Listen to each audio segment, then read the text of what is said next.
Hi, everybody. It's your friend Daniel Hutchins, and today I'm going to talk about why YouTube being unfair to me.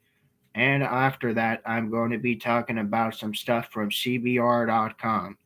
So I tried to upload a video to YouTube, but YouTube was being unfair to me because they weren't letting me post this video I made about talking about Batman in the animated series. So it kept saying that the project was abandoned when clearly it wasn't abandoned, and they always want to falsify it and shit. And I don't want to re-talk about something over again. So to make to make this a little more easier for you guys to understand, YouTube was being unfair to me and saying my video can't be posted because something about something about having it not being able to post or it was abandoned. When clearly it wasn't abandoned, it was being fucking stupid. So again, it's just that I'm just frustrated right now.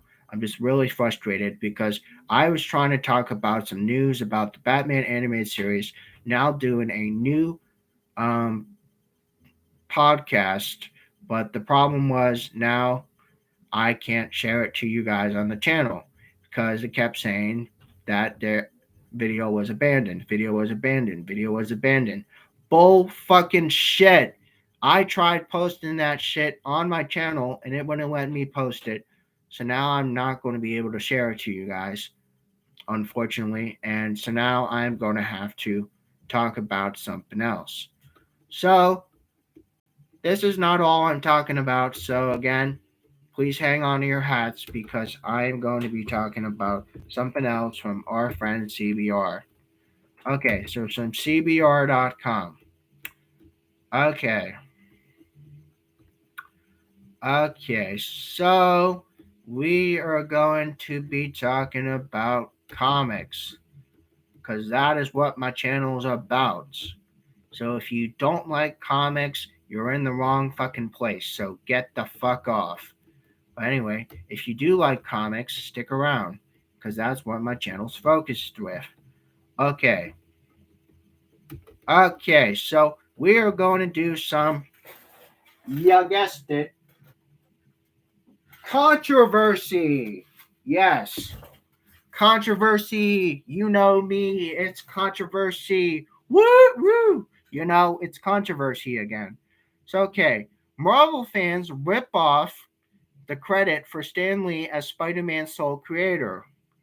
Okay, like I said, controversy, controversy. You know me, it's controversy. Yeah, so get ready to get your seats heated up because fans on social media are taking issues to their own hands with the new Entertainment Weekly Spider Man magazines seeming to single out Stan Lee for creating Peter Parker. 3 hours ago. Okay, Marvel fans on social media are up in their arms over the cover of the new Entertainment Weekly Spider Man magazine that appears to reference Stan Lee as the sole creator of Peter Parker. This new magazine, set to tie in release of Spider Man No Way Home this month, featured a number of headlines on the cover. One that caught the internet's ire was the one how Stan Lee created Peter Parker. We'll read this article. Wanted director that helmed Stanley horror aspired movie franchise. We're not talking about that shit. We're talking about someone else. So now from this tweet from Twitter from Russ Burlingame, the Jazzy book guy, whatever the fuck that guy is, I don't fucking know.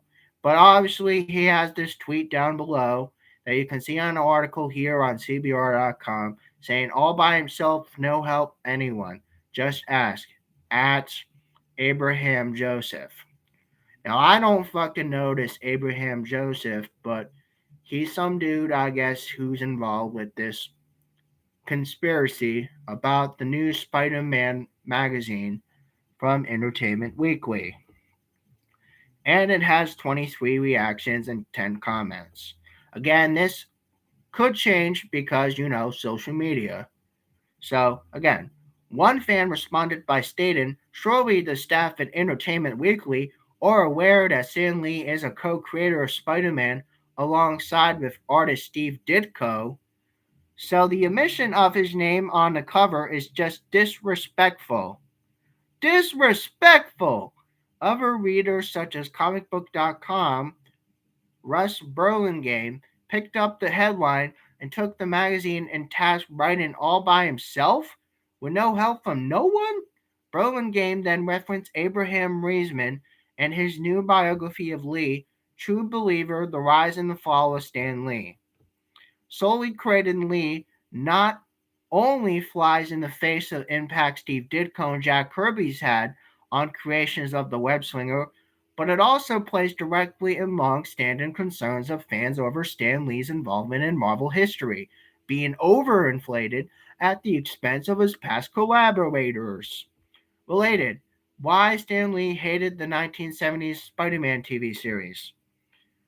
We're not talking about that unless you want me to talk about that. I might talk about it because, hell, why the fuck not? Because, like I said, it's controversy. So let's talk about that after, but we gotta finish this shit first. So, Spider Man's creation is one of the more hotly contested of superhero history due to the fact that Jack Kirby was initially part of creation process before being replaced by Steve Ditko. On the project, Ditko was responsible for the famous Spider-Man costume. That still remains unclear just how much of impact Kirby had in setting up Spider-Man before Ditko came on board. Later in his life, Ditko suggested that Kirby's involvement was minimal, but this important part of the story is how much Ditko and Kirby were involved in creation of the wall crawler. At least one of them, or possibly both of them, are heavily involved in thus, if not at all something, that Stan Lee came up with this on his own. Over the years, one of the main criticisms of how Stan Lee was treated by the media is that his involvement was always prominent. Marvel included Stan Lee Presents with comic longs after Lee was directly involved in comics themselves, while other creators, including giants in the field like Kirby and Ditko, were involvement diminished.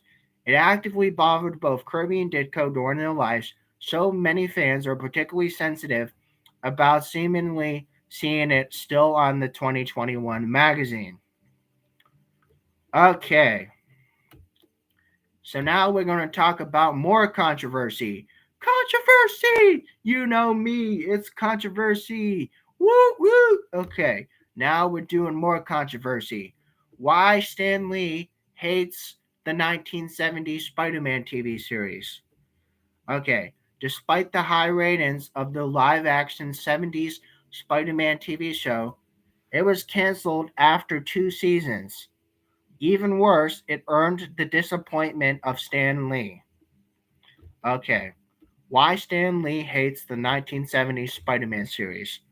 Again, Stan Lee was such a tireless cheerleader of Marvel characters and properties for so long, but then the concept he might have been unhappy with one of them is almost alien. Indeed, his enthusiasm became part of Marvel's identity. His celebratory cameos in Marvel Cinematic Universe helped bring the voices to millions of new fans. And yet, this didn't always preclude him to speaking out the given property wasn't to his liking. This ill fate has befell one of the earliest on screen appearances of one of the most beloved characters of all time, The Amazing Spider Man. The live action television series that debuted in the fall of 1977 did not meet his expectations that have contributed to the show's failure. Despite strong ratings and positive response overall, it was canceled after only 13 episodes. 13 episodes? Whoa! And Lee reportedly wasn't sorry to see it go. Later article, Spider-Man No Way Home isn't fun, says Tom Holland. It's dark and sad. Okay, if you want me to talk about that, I'll talk about it. Otherwise, I'm just going to finish this stuff. So, it's especially noteworthy because the era reflected Marvel's first real success in television to rival that of their rival DC Comics, scored a legitimate phenomenon a decade earlier with the Adam West Batman show and Linda Carter's Wonder Woman that debuted in 1976. Marvel was working to keep the pace of pushing their characters in live action TV. Spider Man made regular appearances on the PBS education series The Electric Company, starting back from 1974.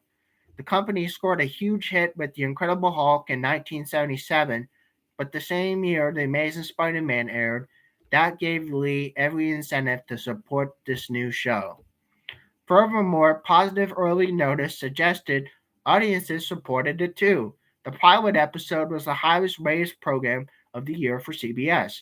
Subsequent airings performed well, and the show was expensive. However, the network was worried this didn't play out with the adults. The big concern, since The Incredible Hulk demonstrated the ability to tell grown up stories from the comic book media, it ended up bouncing around the schedule for 2 seasons, with the last 8 episodes spaced out over 10 months because it was finally canceled. Okay, related to this article, Tom Holland says Spider Man No Way Home is 3 generations coming together. Again, if you want me to talk about that, I'll make a note of it and I'll do it later. But ironically, in their efforts to make the show more adult oriented, they threw out many of the components that made the characters work. At least according to Lee in 2004 interviews with the Television Academy, Lee claimed the show had lost the essence of the character. He cited the lack of humor, Spidey signature quips were few and far between.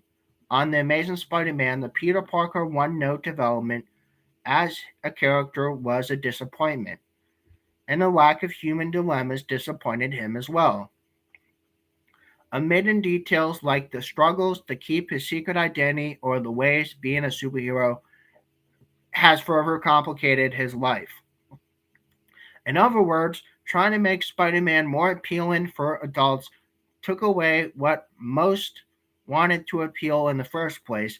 Lee had praised the show's visuals, which are quite sophisticated for their time, but without more heart, Peter's unique qualities became lost beneath the costume.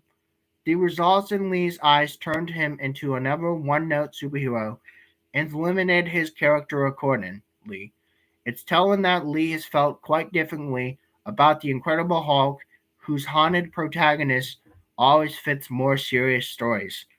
The show's relative obscurity suggested that onto something else. In any case, Lee made sure those qualities weren't lacking from the follow up project Spider Man and His Amazing Friends.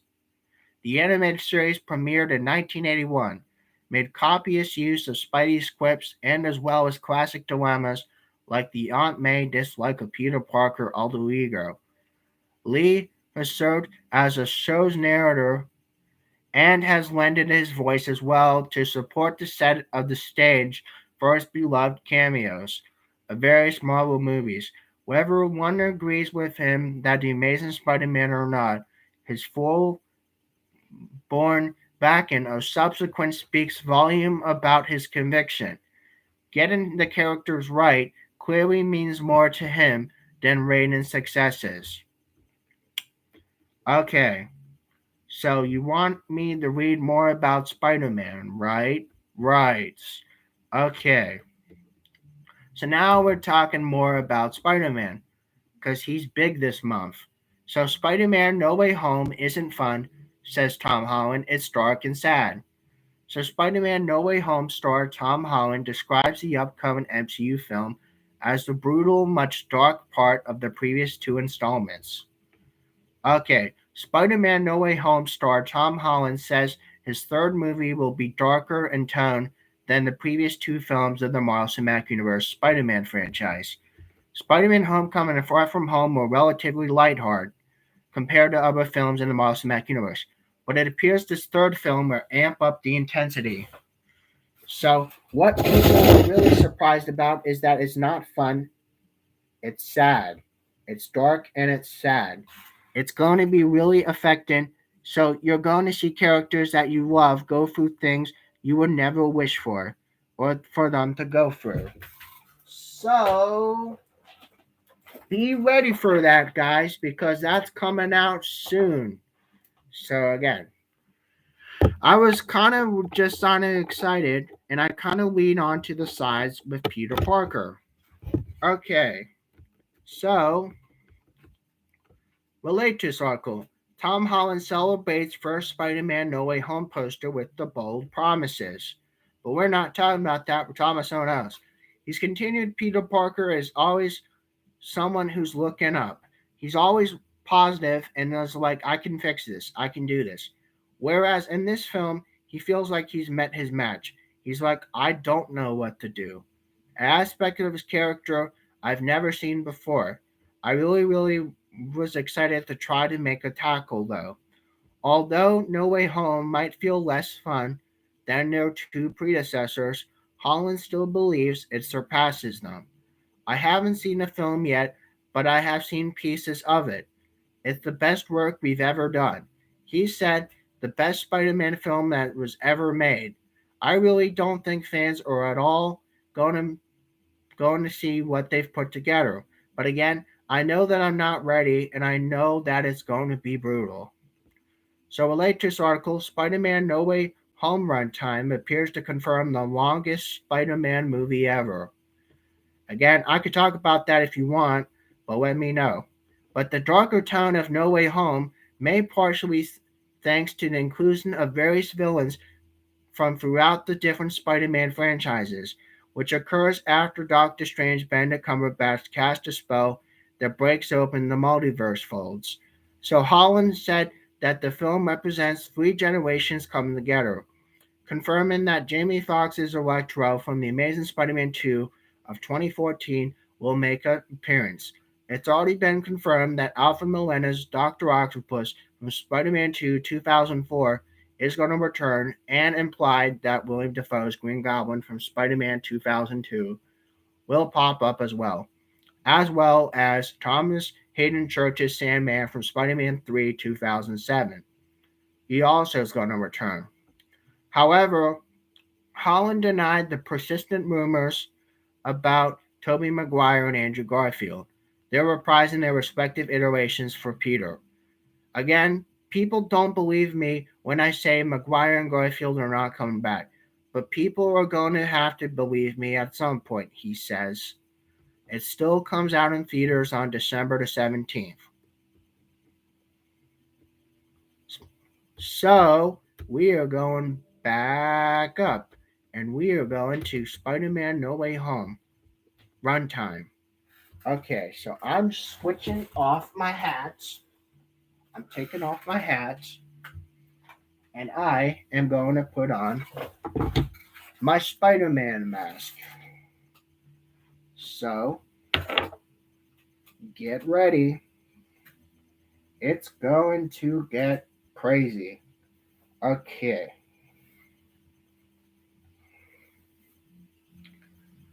Okay, I don't even have to snap the thing together because we just want to read the information, right? Right. So, let me pop over to live stream real quick. Yep, you see me. And it is 18 minutes going on, 19 minutes in this live stream. Okay, Spider Man No Way Home runtime appears to confirm the longest Spider Man film ever. The apparent runtime of Spider Man No Way Home surfaces suggested that it's going to be the longest Spider Man film ever. So this is from the 3rd of November, y'all. Again, this is outdated, but still I'm going to talk about it because it's important. Spider Man No Way Home looks to be the longest Spidey movie up to date. Brazilian Tickets website has listed Marvel Studios and Sony Pictures Spider Man No Way Home at 2 hours and 39 minutes. This places a new record, is 26 minutes above Homecoming and 30 minutes above Far From Home. And as far as the franchise predecessors, Spider-Man clocks in at 121 minutes, Spider-Man 2 at 127, Spider-Man 3 at 139, Amazing Spider-Man at 136, Amazing Spider-Man 2 at 144. That's if you guys want to know the numbers. Again, those are the numbers. So related, Spider-Man No Way Home's big bad may not be the one person fans expect. Again, let me know if you want to see that. If not, I'll just keep going. So No Way Home picks up the aftermath as Far From Home post-credit scenes, which scene Mysterio reveal that Peter Parker's secret to the entire world. This has led Peter Parker to the Sanctum Sanctorum, where he's recruited Doctor Strange to help make his identity a secret again.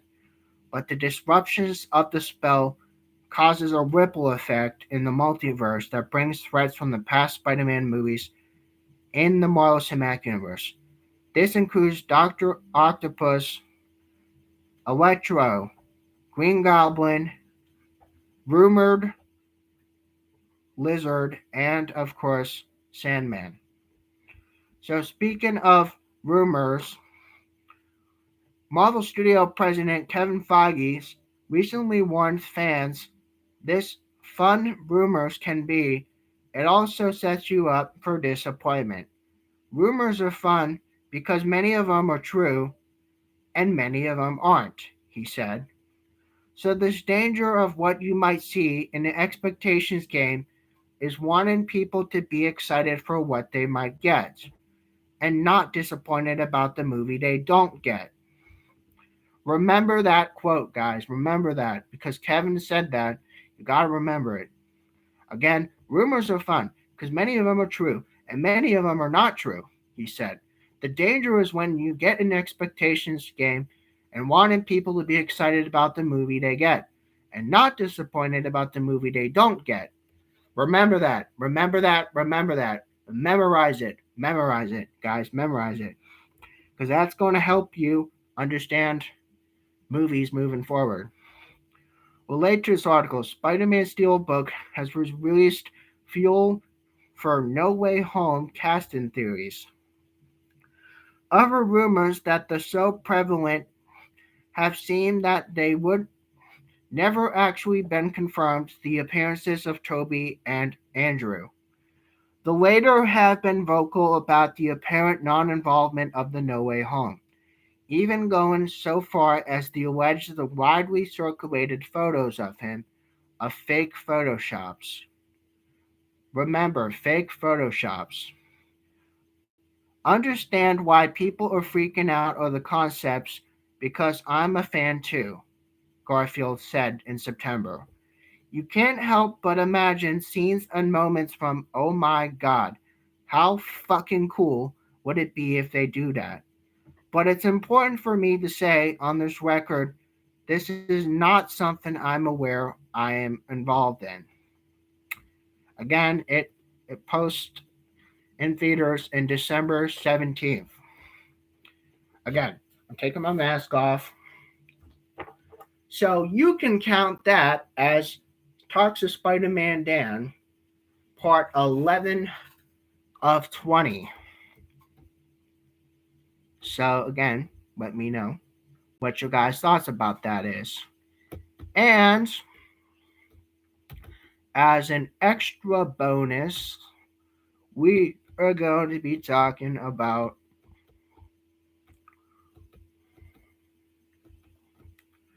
we are going to be we are going to be talking about Daredevil. Yes.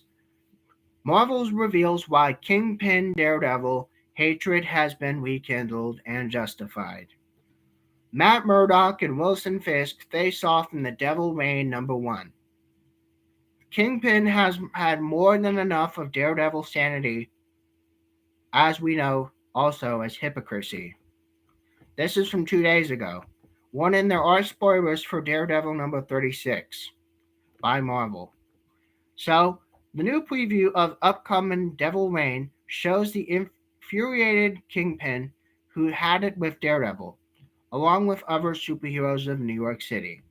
Devil's Reign #1 also features Wilson Fisk and he ruminates on the many reasons why he hates Daredevil. Amongst these is why he perceives Daredevil's hypocrisy and the tendency of Matt to put on the airs of a saint tasked with succumbing to violence when he isn't really holy, as he appears. Now, Fisk thinks Daredevil's tendency. He confronts his nemesis on the street of Hell Kitchen, accusing him of tampering with files that contain his secret identity. After Daredevil has taunted Fisk, Kingpin decides to put his power to the New York City mayor, targeting all masked individuals, effectively outlawing them through New York City. Again, this is bad, guys. This is bad. So, related to this article, is Daredevil's radar stronger than Spider Man's spider sense? Well, that's a good question. Let me know if you want to see that. Again, Devil's Reign Part 1 is now out. Okay. So, lots of photos down below. And there's also a description which you can read on your own time. Just go to CBR.com, Daredevil Kingpin Hatred Rekindled. Go under that article and read that for yourself. So, Devil's Reign spins out the 2-year run of the Daredevil, which came to the finale of issue 36. From there, Kingpin married Typhoid Mary after a courtship that slowly been building over the course of the book, and Matt Murdock has wished Fisk well. Speaking with Elektra, Matt has reasoned that if Mary could not make him content, make him want for less, close the book on his greed, maybe this will do the trick. The truce between Daredevil and Kingpin has appeared to be short lived. However, as Daredevil 36 ends with Fisk rifling through his files on the Devil of Hell's Kitchen secret identity, after discovering Neil's files are either blank or unreadable, the dark look appears on his face, presumably leading to the events of Devil Reign. Number 1. While Kingpin has previously known Matt's secret, he and the rest of the world forget the details thanks to hypnosis that was integrated by the children of the Purple Man that was related in the 2017 Daredevil number 20. Related to this article, Daredevil Devil Reign preview sends New York in utter chaos. I'm not talking about that, so let's keep going. So Kingpin's anger towards superheroes has been bubbling along for a while. It hinted in a short story from the August Free Comic Book Day Spider-Man and Venom number 1. Wilson Fisk, the Kingpin, has also referred to himself as an animal who's exercised extreme restraint to keep from falling in the throes of violence. Despite this bold monologue, he also suffered hallucinations that showed his hands covered in blood of corpses of Marvel heroes, from Iron Man to Emma Frost, and he lies about them. So Devil Reign, which runs for 6 books, has set to investigate what happens when Fisk has finally let loose and unleashes his full fury of the superhero community. So watch out, because issue 1 is already on sale right now. It came out on December the 1st. So if you go to your comic book store and you ask about Devil's Reign number 1, pick it up and let me know your thoughts. And you have a awesome, awesome, awesome, awesome, awesome, awesome, awesome day. And again, let me know your thoughts. And you have a wonderful night as well. Again, I hope you guys have a wonderful, wonderful night. Again, I'm hoping you guys like my YouTube stuff and you guys come back to my YouTube stuff, because, like I said, I have cool information for all you guys that like superheroes and comic books. So, again, please continue to follow the channel. Please continue to see the newest uploads on the channel. And you have an awesome, awesome day. And I'll see you guys later. Bye.